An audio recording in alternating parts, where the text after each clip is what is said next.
تحفة يا جماعة، دي اكتر حاجة عجبتني من كل الحاجات اللي انا جربتها في تيمو. بجد بجد كريم معجزة، كريم منقذ بيحل المشاكل، يعني مشاكل السنين هتروح في 10 ثواني. ثقتك بنفسك هترجع تاني. هينقذك وقت الازمات في 10 ثواني بس. ملوش اضرار، مكوناته طبيعية. جميل جميل جميل، انصحكم كلكم، كل اللي بيعاني من المشكلة دي يطلع من الفيديو ده يشتريه على طول. وعلى فكرة دي مش دعاية اعلانية، اللي هيكمل معايا الفيديو لحد الاخر هيعرف ان في حاجات كتير جدا انا جربتها من تيمو ما عجبتنيش، بس بجد الكريم ده رائع. وهحط لكم دلوقتي المكونات بتاعته على الشاشة، وهحط لكم كل حاجة، وهحط لكم سعره كمان. بس خلينا نجربه مع بعض على الطبيعة علشان تعرفوا اني مش بقول كلام وخلاص. فكرة الكريم ده ان هو زي الفاونديشن كده، يعني حاجة بتعمل معاكي نتيجة فورية، لكن هو مكتوب عليه ان مع الاستخدام بيديكي التفتيح ده، يعني بيبقى تفتيح دايما، اللي هو يعني كريم علاجي. بصراحة انا ما حسيتش ان هو كريم علاجي ولا حاجة، لكن هو حل منقذ بس لكل المشاكل اللي بتقابلنا دي، بتقابل كتير جدا من الستات. ده بس حل منقذ زيه زي الفاونديشن، زي اي حاجة تاني بنحطها يعني علشان عايزين نتيجة سريعة. لكن اللي جربه واستخدمه فترة طويلة ولقى منه نتيجة يا ريت يكتب لي. انا بصراحة يعني ما استخدمتوش لفترة طويلة لاني ما حسيتوش، انا كل اللي حسيته ان هو بيدي نتيجة فورية. طيب ايه يعني بنعمل بيه ايه؟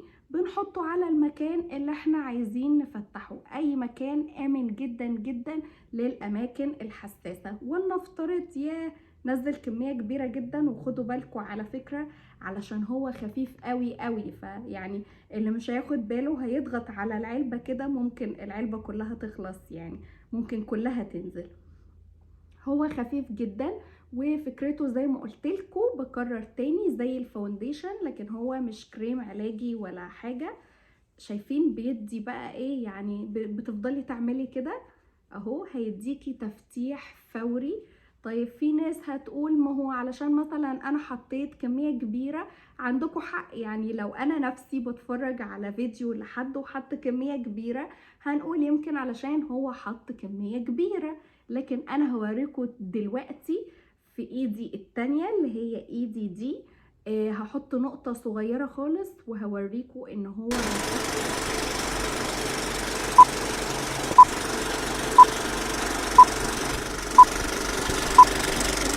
التوقيت اللي بتشوفوني فيه. وده تاني فيديو انا بعمله لتيمو. تيمو طبعا واخد ضجة كبيرة جدا، كل الناس بتتكلم عليه خصوصا في امريكا. الاب ده حلو ولا لأ؟ هو حلو شوية من شي ان كده، يعني شبه شي ان في الاسعار، ويمكن كمان هو اسعاره على ارخص. طبعا عارف ينزل بضجة كبيرة، وان هو يسوق لنفسه كويس جدا عن طريق الهدايا اللي هو بيوزعها ببلاش. ايه ده؟ هو في هدايا ببلاش؟ ايوه في هدايا ببلاش. دي فكرة تسويق كده جديدة حلوة دمها خفيف. كل الناس طبعا في الاول بتحب تجري على الحاجة اللي ببلاش ونجرب الحاجة الجديدة وكده، فهم عملوا ممول كتير وصرفوا بصراحة كتير على الهدايا، بس يعني نرجع ونقول الكواليتي مش قد كده. طيب ازاي برضو الهدايا ببلاش؟ كل الحكاية ان هو بيقولك نزلي الاب ده ومش عارف ابعتيه مثلا ل4 من اصحابك او ل5 من اصحابك، اللي هو يعني بيجيبلك نظام دايرة كده وانتي بتختاري، بيبقى يعني نظام حظ شوية. على حسب بقى ما بيطلع لك، يعني تبعتيه ل3 من اصحابك، مش عارف ل10 من اصحابك، انتي وحظك بقى في الرقم اللي هيطلع لك. في الاول كان ممكن يبقى تبعتيه ل1 بس او ل2 بس، وانت اللي بتختاري الحاجة الفري. اي ايتم انت بتختاريه فري، انت اللي بتختاري براحتك الحاجة الفري اللي انت عايزاها ايه. وبمناسبة الحاجة الفري انا اخترت بيانو، وكنت عملت فيديو شورتس عن البيانو اللي هو اللي انا جبته ده جبته فري علشان بعت الاب زي ما قلت لكم لكام حد كده من اصحابي، مش فاكره كان طالع لي كام يعني. المهم البيانو كان شغال وكل حاجه وبحالته، هو لحد دلوقتي شغال، بس طبعا العيال خربوه. كان جاي معاه مايك هنا، ويعني كويس انا عن نفسي مش بعرف استخدم بيانو، بس هو اهو شغال شغال وحلو وسليم وكل حاجه. عجبني يعني فكرة البيانو دي، عجبتني واتبسطت بيه بصراحة.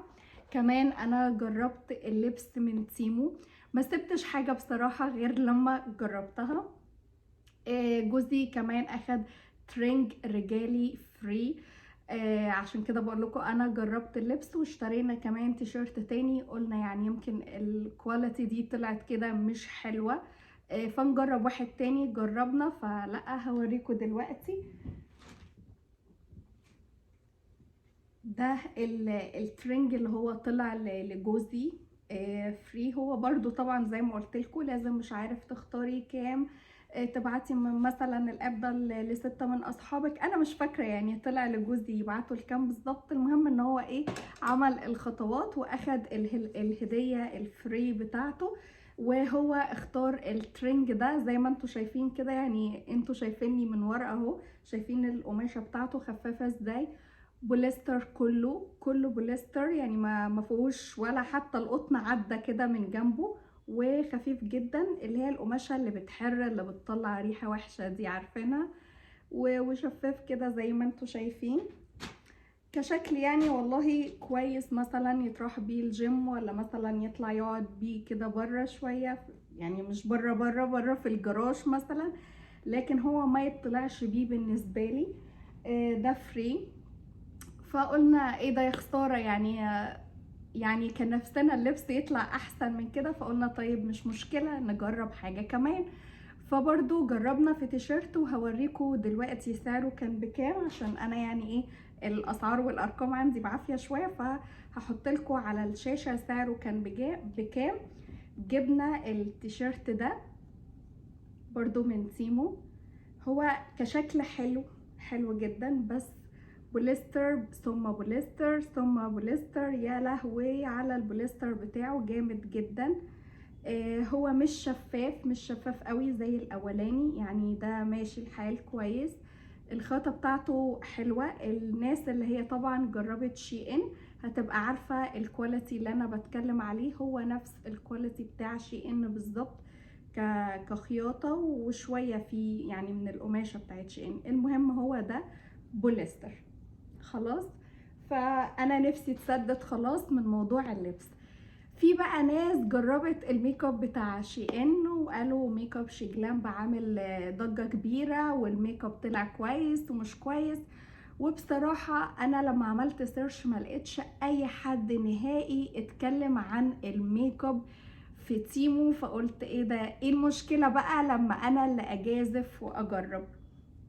فجربت كذا حاجة، في حاجات عجبتني وحاجات لأ، فهنشوف مع بعض. انا عايزة بس ابتدي بقى باللي عجبني علشان يعني ايه ما بقاش كده يعني مش كل حاجة واقول عليها وحشة.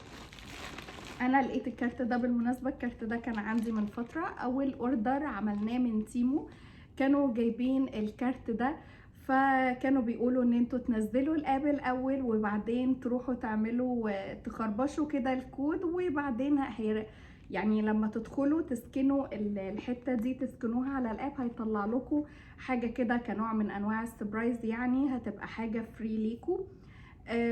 انا يعني عملت كل ده ومفيش حاجه فري جت، بس الناس قالت لي في الكومنت، الناس اللي جربت يعني، ان الكروته دي بتتوزع مثلا في نفس اليوم 100 كارت مثلا او 1000 كارت او وريفر الرقم، بس اللي بيعمل القصه دي اول واحد فهو اللي بياخد الهدايا، انت وحظك بقى.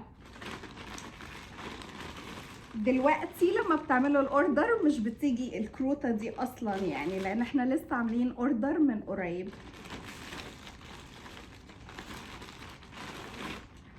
انا جربت قلم الحواجب ده، مش عارفة هو باين يعني ولا لأ، بس هحط الصورة دلوقتي على الشاشة، الصورة والسعر اهو. قلم الحواجب ده انا اخترته براون، وهو بصراحة حلو جدا، وانا حاطة منه دلوقتي.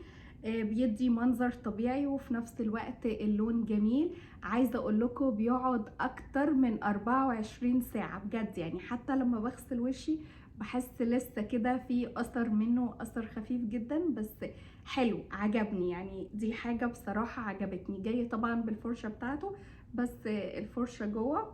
هو اهو. نيجي على اللي بعده. انا جربت اللوز باودر دي، وبرضو هحط لكم سعرها وشكلها اكتر على الشاشة دلوقتي اهو. على اساس يعني ايه اللي هو بحط بس بيها كده في الاخر، بختم بيها علشان بشرتي دهنية، فالميك اب يقعد معايا اطول فترة ممكنة. انا جايبة سوري، جايبة البي 1 اهي. هوريكم كل حاجة على الشاشة، هحط دلوقتي على الشاشة. وبصراحة برضو يعني مش فاكرة سعرها.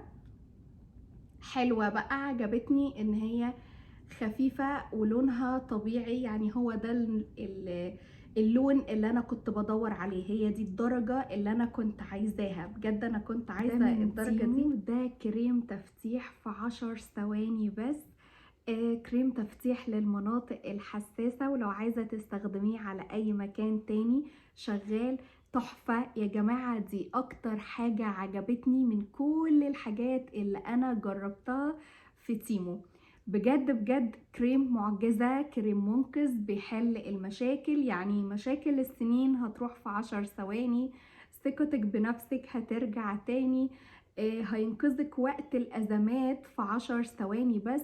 ملوش أضرار، مكوناته طبيعية. جميل جميل جميل. أنصحكم كلكم، كل اللي بيعاني من المشكلة دي يطلع من الفيديو ده يشتريه على طول، وجربوا مع بعض على الطبيعة علشان تعرفوا اني مش بقول كلام وخلاص. فكرة الكريم ده ان هو زي الفاونديشن كده، يعني حاجة بتعمل معاكي نتيجة فورية، لكن هو مكتوب عليه ان مع الاستخدام بيديكي التفتيح ده، يعني بيبقى تفتيح دايما اللي هو يعني كريم علاجي. بصراحة انا ما حسيتش ان هو كريم علاجي ولا حاجة، لكن هو حل منقذ بس لكل المشاكل اللي بتقابلنا دي، بتقابل كتير جدا من الستات. ده بس حل منقذ زيه زي الفاونديشن، زي اي حاجة تاني بنحطها يعني علشان عايزين نتيجة سريعة. لكن اللي جربه واستخدمه فترة طويلة ولقى منه نتيجة يا ريت يكتب لي. انا بصراحة يعني ما استخدمتوش لفترة طويلة لاني ما حسيتوش. انا كل اللي حسيته ان هو بيدي نتيجة فورية.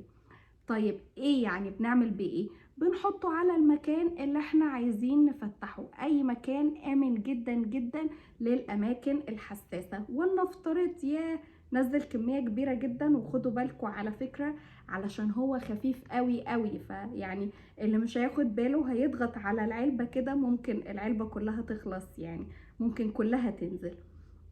هو خفيف جدا، وفكرته زي ما قلت لكم بكرر تاني زي الفاونديشن، لكن هو مش كريم علاجي ولا حاجة. شايفين بيدي بقى ايه؟ يعني بتفضلي تعملي كده اهو، هيديكي تفتيح فوري. طيب في ناس هتقول ما هو علشان مثلا انا حطيت كمية كبيرة. عندكم حق، يعني لو انا نفسي بتفرج على فيديو لحد وحط كمية كبيرة هنقول يمكن علشان هو حط كمية كبيرة. لكن انا هوريكم دلوقتي في ايدي التانية اللي هي ايدي دي. هحط نقطة صغيرة خالص وهوريكم ان هو بيفتح، وزي ما قلتلكم هو آمن جدا على المناطق الحساسة. فيعني بعد ما تاخدي الشاور بتاعك وتحطي المزيل وينشف، تبتدي تحطي نقطة من الكريم ده. وتعملي تدليج زي ما انا عملت كده قدامك دلوقتي، بيديكي تفتيح فوري. وزي ما قلتلك لو مثلا على بكيني، على ركبيكي، على مثلا اي مكان على منطقة الرقبة، هو آمن جدا جدا. ادي دي نقطة صغيرة. انا اساسا ما دوستش على العلبة، انا بس مسحت اللي هو من هنا، مش عايزة امسح تاني علشان ما فيش حاجة تطلع.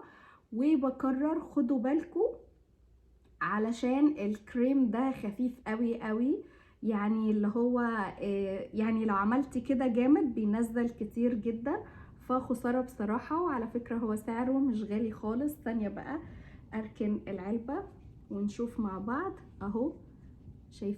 شايفين ادى تفتيح، يمكن كمان علشان الحتة دي صغيرة لان انا استعبطت وما حطيتش، لكن انا هضغط المرة دي وهاخد بالي من الضغطة ان الضغطة تكون خفيفة اهو. نقطة، شايفين؟ نقطة اهي على ايدي بقى كلها اهو. هيخلي ايدي دي زي ايدي دي، يعني منقذ. انا في ناس كتير جدا اعرفها بتعاني من الموضوع ده، اللي هو يعني تفتيح المناطق الحساسة. الموضوع مش سهل كده يا جدعان. ازاي تفتحي يعني سواد السنين في 10 ثواني؟ انا جربت كلام من ده كتير على فيديوهات اليوتيوب ومنتجات كده ناس بتسوق لها، بس بحقيقي يعني انا ما شفتش الكريم ده. يعني كان نفسي فيه، كنت بحلم باني الاقي مثلا حاجة زي كده تحل الازمة فوري. هو حل الازمه فوري على قد الكميه اللي انت بتحطيها. يعني انا مثلا ما كنتش عايزه افتح جامد، وزي ما قلت لكم انا حطيت نقطه في ايدي دي، فالتفتيح يعني درجتين 3 في ايدي دي، لان ايدي اصلا ما كانتش كده. ده التفتيح في ايدي دي درجتين 3. وسوري على منظر ضوافري، بس ضوافري خلاص ضعفت من كتر ما بعمل ضوافر. طيب نرجع تاني لايدي دي. شايفين عشان انا حطيت كميه كويسه، فالتفتيح دي ودي فانتوا اللي بتختاروا. يعني ارجع واقول لكم على حسب كمية السواد اللي موجودة في المنطقة. لو كمية السواد جامدة فانتي محتاجة تحطي كمية كبيرة على مرتين، يعني بتحطي طبقة وبعدين تفرديها كويس، وبعدين ترجعي تحطي الطبقة التانية علشان توصلي للدرجة اللي انتي عايزاها. وده لو انتي مثلا يعني اللي هو محتاجة درجة درجتين حاجة كده خفافي على السريع، فبتحطي حاجة صغيرة.